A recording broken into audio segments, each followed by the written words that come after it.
எங்க அப்பாவுக்கு வந்து 5 பொண்ணுங்க சார். நான் லாஸ்டா 5வது பொண்ணா பிறந்தேன். எங்க அப்பாவுக்கு வந்து பையன் வேணும்னு பயங்கரமான ஒரு தாட். ஏன்னா நம்ம சமுதாயத்துல வந்து பையனால மட்டும்தான் எல்லாத்தையும் பண்ண முடியும்ன்ற தாட்டு தான் இப்பயும் இருக்கு. அதனால நான் 5ஆவதா வேண்டா விருப்ப ஒரு பொண்ணா பிறந்தேன்னு எங்க அப்பா என்ன பண்ணிட்டாருன்னா என்ன ஸ்கூலே சேர்க்கலைங்க சார். அதுதான் என்னோட முதல் அடி.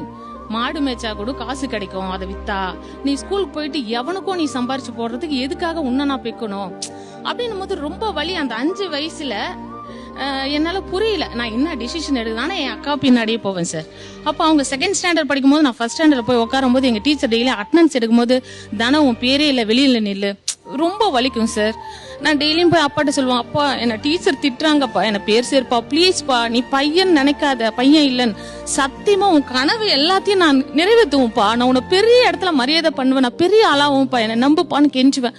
ஆனா எல்லா விதத்துல சமுதாயத்துல அரசு டீச்சர்ஸுங்களா இருக்காங்க பிள்ளைங்களா, அவங்க இல்லைன்னா ஒரு நல்ல மாணவியோ நல்ல ஒரு உருவாகவே முடியாதுங்க சார் சத்தியமா. அப்போ ஒரு கடவுள் மாதிரி ஒரு தேவதை மாதிரி கவர்மெண்ட் டீச்சர் ஜெசிந்தா ராணி என் வாழ்க்கையில வந்தாங்க சார். அட்டெண்டன்ஸ் எடுக்கும் போது தான் வெளியே நிப்பாங்க, அதுக்கப்புறம் உள்ள நிக்க வைப்பாங்க. சாப்பாடு இல்லாம போயிருக்கேன், ஆனா என் டீச்சர் சாப்பாடு எடுத்து ஊட்டி இருக்காங்க. அப்புறம் 10th school 1st mark government ஸ்கூல்ல 1st மார்க் எடுத்தோம். போஸ்டர் அடிச்சு ஊரெல்லாம் ஊட்டிட்டு இருக்கேன், ஆனா நான் மாட்டுக்கு தண்ணி வாங்கி ஊத்திட்டு இருப்பேன். ஆனா எங்க அப்பாவை பாப்பா ப்ளீஸ்பா 11th படிக்கிறேன், வேணாம் போதும் இதோ நிறுத்து. அப்ப ஒவ்வொரு வாட்டியும் இந்த சமுதாயத்துல ஒரு பெண்ணும் போராட வேண்டியது இருக்கு சார். கண்டிப்பா போராட வேண்டியது இருக்கு. இன்னைக்கு நான் தலைமைச் செயலத்துல ஒரு தாசில்தார் கேடர்ல இருக்கேன் சார்.